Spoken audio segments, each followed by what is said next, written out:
Welcome to J.R. Hendrick Texan Night, a podcast where we deal with the early days of myself. Reading the story is Jimmy. The 28th and 29th of January passed by quietly. January 30th, 1 p.m. Jim arrives at the office building in downtown Abilene. This looks like January 29th and 30th. Let me make sure. It is, okay. Beginning of 29th. Jim arrives at the office building in downtown Abilene and sits in the foyer reception area on the first floor.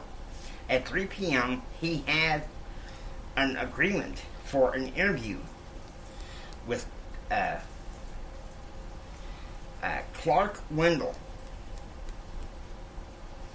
the erstwhile director of the Small Business Development Center in Abilene. Meanwhile, JR is in his room studying and listening to the Andrew House Weekend Minute.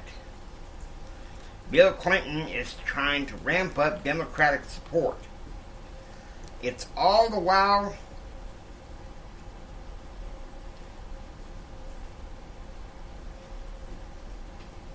he's having a Saudi defense on Whitewater that falls apart all around him. The grapevine around the Attorney General's office saying that Webster Hubbell wants to resign. Bill Clinton gets told a different thing.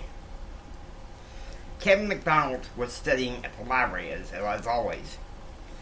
JR had tried calling Brad the day before, but no answer. He suspected that something could go wrong between him and Brad. 3:40 p.m. JR leaves the Center for Public Affairs after an advocacy session with Brent Clark. Brent was interviewing JR for his Monday morning headline about welfare reform. He gets into his Hummer where Darren hands him a root beer. 4:40 p.m. JR is having an early dinner at Audi Steakhouse with Andrew Shelford, who had been accepted to spend a year studying journalism at Patrick Henry College in Purcellville, Virginia. Andrew's father was a well-known communication studies professor at Tech who jump-started his son's scholarship to Patrick Henry College upon graduation this May. Meanwhile, Jim arrives home from Abilene, and Kyle arrives home from Amarillo after selling some Angus cattle. Both Jim and Kyle go into the main ranch house to dote on Andrew Cade. 6:20 p.m. Jim goes and sits on the back patio of the ranch house to smoke a cigarette. Betsy is upstairs talking to the hired caterer, Art, about the Easter barbecue at the ranch. 7:10 p.m. After a lengthy dinner with Andrew, Jared gets Darren to drop him off briefly at Coleman Hall to see Jennifer Bowers, to ask her out on a date. Dinner at the Spirit Club. Some talk time at the entrance fountain. Drinks at the Sneed Snack Bar. And a goodnight hug. Jennifer tells JR she has accepted a job potential interview reporter for KTTU, a radio station independent of the university, yet owned by the Center for Public Affairs. She then hands him a package to open, a belated birthday present.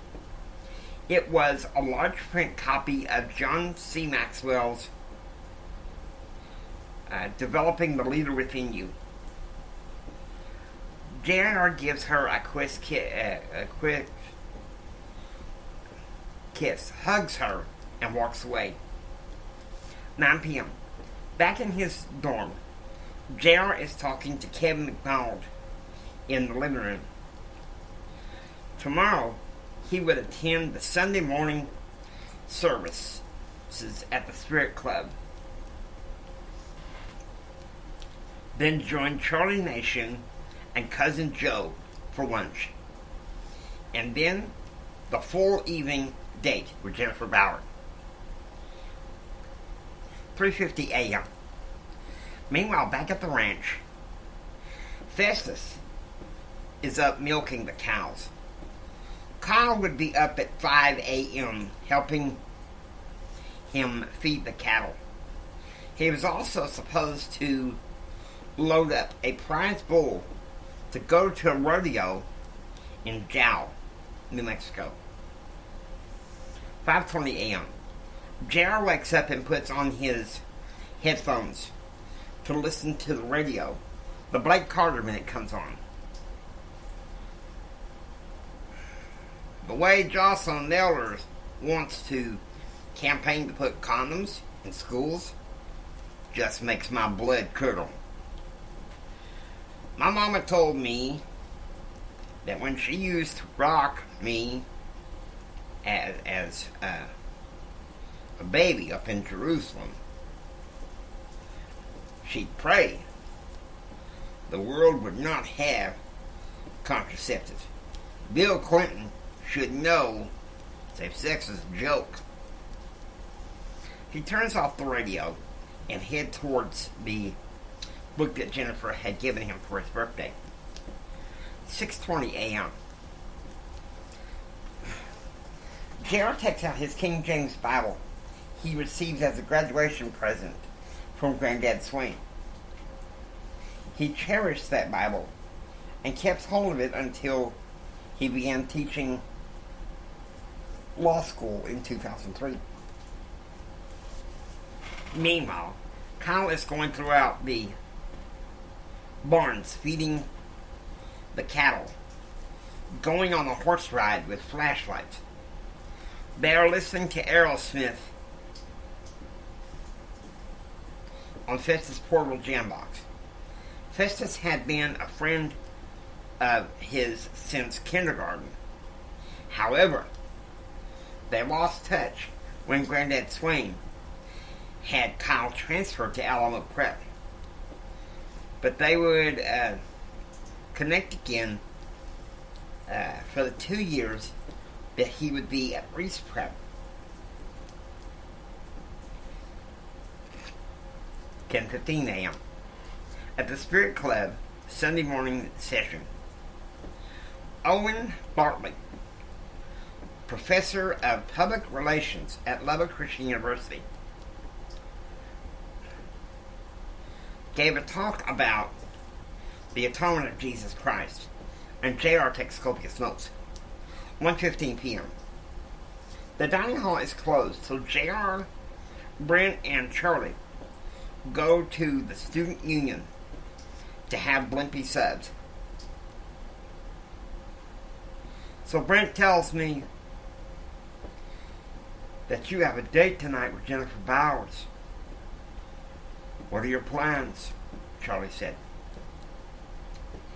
Dinner at the Spirit Club, Sunday evening service, talk time at the fountain, and drinks at the Sneed Snack Bar, Jared said.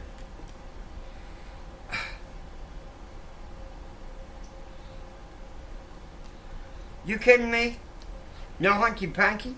No funny business?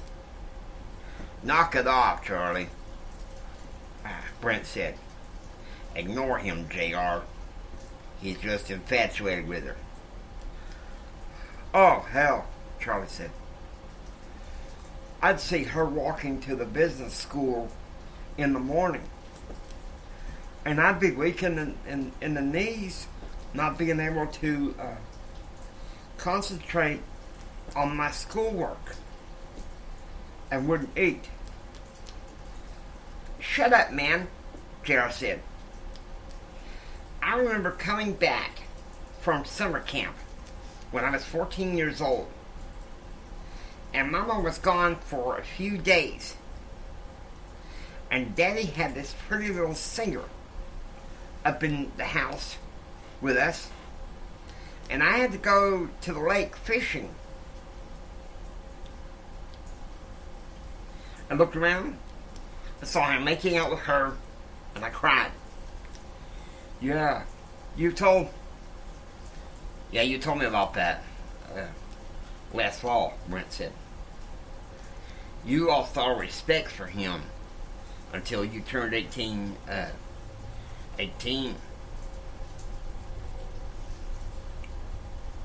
And he sent you back and forth to him from Austin to lobby for his company." "Okay, so your dad was a jerk."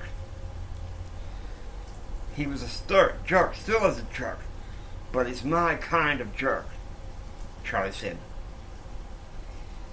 How's that appointment coming in?" "He don't talk to me that much anymore. He's so fixated on Kyle proving himself worthy to be his son." 1:35 p.m. Meanwhile, back at the ranch, Jim, Betsy, and Elizabeth take turns holding Andrew Cade.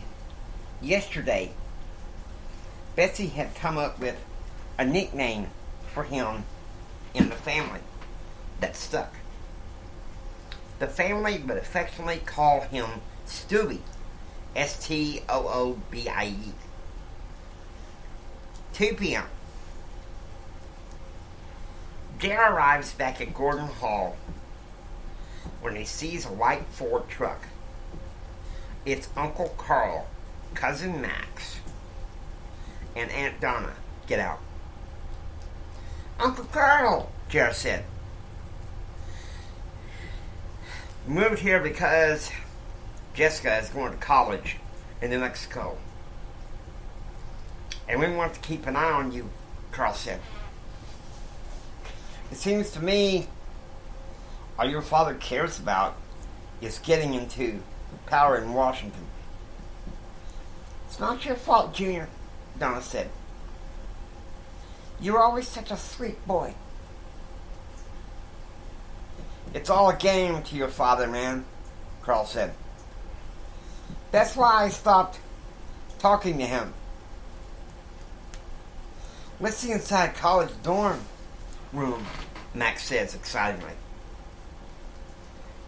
They walk into J.R.'s dorm room. "Your mom asked us to keep an eye on you," Donna said. "Like I told you when you were 17, if you ever need anything, just call me," Carl said. "What makes you and Dad so different?" J.R. said.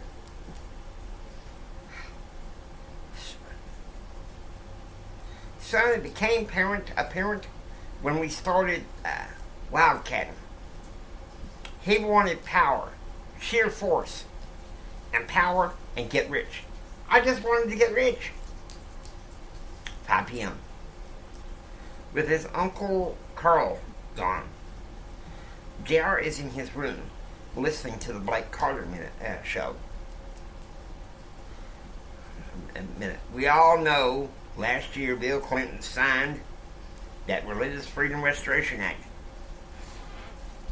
Does he care if religion is free?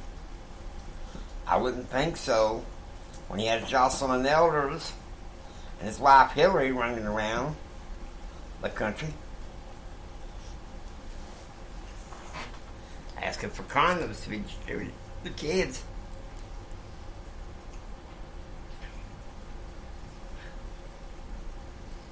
I was to mention his last